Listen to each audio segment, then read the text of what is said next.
આજે જે અમારા મહાન માણસ આદિવાસીઓના જે જયપાલસિંહ મુંડા એ બંધારણ સભાના સભ્ય પણ હતા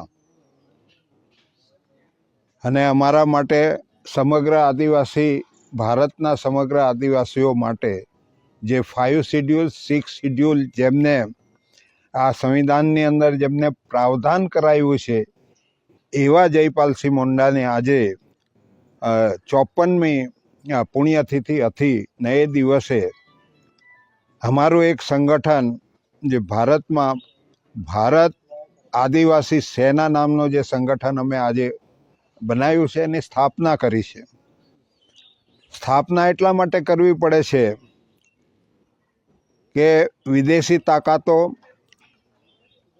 અને બીજી ઇન્ટરનલ જે તાકાતો છે ટ્રાઇબલને લૂંટી ખાવાની એની સામે રક્ષણ કરવા માટે આજે અમે એની સ્થાપના કરી છે.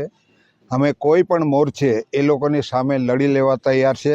આવા જે પરિબળો છે જે સાંપ્રદાયિક તાકાતો છે એને રોકવા માટે અમારું આ સંગઠન બનાવ્યું છે. આવા ગધેડા ઘોડાઓની સરકાર અમને નથી જોઈતી.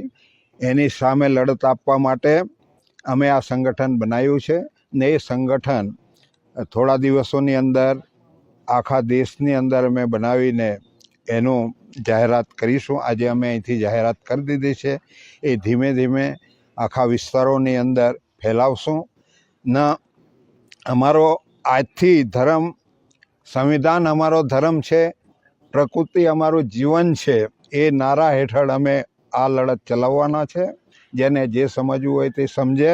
આ દેશનો માલિક સંવિધાન છે, એના ઓથા નીચે રહીને અમે આ સંગઠન ચલાવીને અમારા જે હક અધિકાર લૂંટાઈ રહ્યા છે, અમારી જમીનો જઈ રહી છે, અમારું ખનન લૂંટાઈ રહ્યું છે, એનો સામનો કરવા માટે આ સંગઠન કામ કરશે. અમારી સ્વાભિમાન યાત્રા પૂરી કરી છે અને હમણાં હાલમાં પણ તમારો દીકરો દ્વારનો કાર્યક્રમ મારે ચાલે છે ત્યારે છોટુભાઈ વસાવા આજે જે એક સંગઠન બનાવ્યું છે કે ભારત આદિવાસી સેના, એ એમના સામાજિક સંગઠન છે અને ચોક્કસ અમે માનીએ છીએ કે અમે જે રીતે બીટીપીમાં પણ એમની સાથે કામ કર્યું છે ત્યારે આવનાર દિવસમાં છોટુભાઈ વસાવાની માર્ગદર્શન પણ લેવા જઈશું અને એમના આશીર્વાદ પણ લેવા જઈશું. અને આ લોકસભામાં ભાજપને પરાસ્ત કરવાની રણનીતિ અમે બનાવી બેઠા છે ત્યારે એમનો પણ સહકાર મળે એવી અમે અપેક્ષા રાખીએ છીએ. પણ એમને તો આજે સંગઠન બનાવી દીધું, હવે તો એ ચૂંટણીના મેદાનમાં આવશે. આજે સામાજિક સંગઠન બનાવ્યું છે અને લોકસભાની ચૂંટણી લડવાના કે નથી લડવાના, કોણ લડે એવી રીતના કોઈ આજે જાહેરાત નથી કરી. ત્યારે આવનાર દિવસોમાં ચોક્કસ અમે એમને મળીશું અને એમને સહકાર મળે એમનો એ અમને આશા છે અને ચોક્કસ મળશે એવું અમે માનીએ છીએ. તમે કહી રહ્યા છો કે એમનો સહકાર મળશે. તમે પહેલા પણ જ્યારે અહીંયા આવ્યા હતા, નિર્ભય ન્યૂઝના સ્ટુડિયોમાં આવ્યા હતા, ત્યારે કીધું હતું કે છોટુભાઈ તમારા રાજકીય ગુરુ છે અને તમે એમને મળવા જશો. હજી સુધી મુલાકાત નથી થઈ કારણ કે એ વાતને બી મહિનો થઈ ગયો ને ચૂંટણીનો સમય હવે એકદમ નજીક આવી ગયો છે. એટલે અમારી મુલાકાત અમે કરવાના હતા. એની વચ્ચે જ્યારે ગઠબંધન થયું છે ત્યારે એમણે પણ સહમતિ દર્શાવી છે. સાથે સાથે એમના દીકરા મહેશભાઈ વસાવા હમણાં ટૂંક સમયમાં જ ભાજપમાં જોડાયા છે એટલે ત્યાં પણ ગરમા ગરમીનો માહોલ છે. ભાઈ ખુદ એમનો ખૂબ વિરોધ પણ કર્યો છે. આ સમાજની વાત એમણે મૂકી છે ત્યારે ચૂંટણીને હજુ ઘણો સમય છે. એમને પણ હજુ વિચારવા તક આપીએ છીએ અને બિલકુલ અમે વાત મોકલી આપી છે. જ્યારે પણ એમને સમય અનુકૂળતા હશે અમને જણાવશે, અમે જઈશું, એમને મળીશું અને એમના માર્ગદર્શન આશીર્વાદથી આગળ વધીશું. પણ મહેશ વસાવાએ ભારતીય જનતા પાર્ટી જોઈન કરી અને મહેશ વસાવાએ કહી દીધું કે ચૈતર વસાવા તો ગદ્દાર નીકળ્યા. 2017ની વિધાનસભામાં મહેશભાઈ ઝઘડિયાથી ડેડિયાપાડા વિધાનસભામાં લડવા માટે આવ્યા હતા ત્યારે મહેશભાઈ એ ત્યાં એવી અમને ખાતરી આપી હતી કે આ વખતે મને જીતાડો અને 2022માં તમારે લડવાનું છે.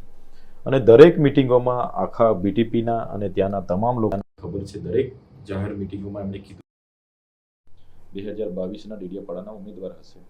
અમે ખૂબ મહેનત કરી, ગ્રાઉન્ડમાં લોકો સાથે રહી અને જ્યારે મારે લડવાનું હતું ત્યારે મહેશભાઈએ ભાજપ સાથે સેટિંગ કરી લીધું.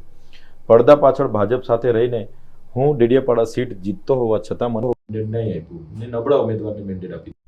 તેવી જ રીતે એમણે ઝઘડિયામાં પણ એમના પોતાના પિતા છોટુભાઈ સાહેબને એમણે મેન્ડેટ નહીં આપ્યું. છોટુભાઈ સાહેબે અપક્ષ લડીને છેલ્લે હારનો સામનો કરવો પડ્યો. ત્યારે ભાજપ સાથે એમની પડદા પાછળની જે સેટિંગની વૃત્તિ હતી પોતાના સ્વાર્થ માટે, એના લીધે ગુજરાત તમામ બેઠકો પર એમણે નબળા ઉમેદવારો રાખ્યા અને ખરાબ રિઝલ્ટ આવ્યું. અમે તો સત્વરે અમારો નસીબ હતું કે અમે આમ આદમી પાર્ટી અમને બોલવા અમને મેન્ડેટ આપ્યું અને અમે ખૂબ સારી રીતે જીત્યા છે. તમે જોઈ શકો છો મહેશભાઈની પાર્ટીને રનિંગ ધારાસભ્ય હોવા છતાં ડેડિયાપાડામાં 2900 મત મળ્યા છે, જે નોટા કરતાં પણ ઓછા છે.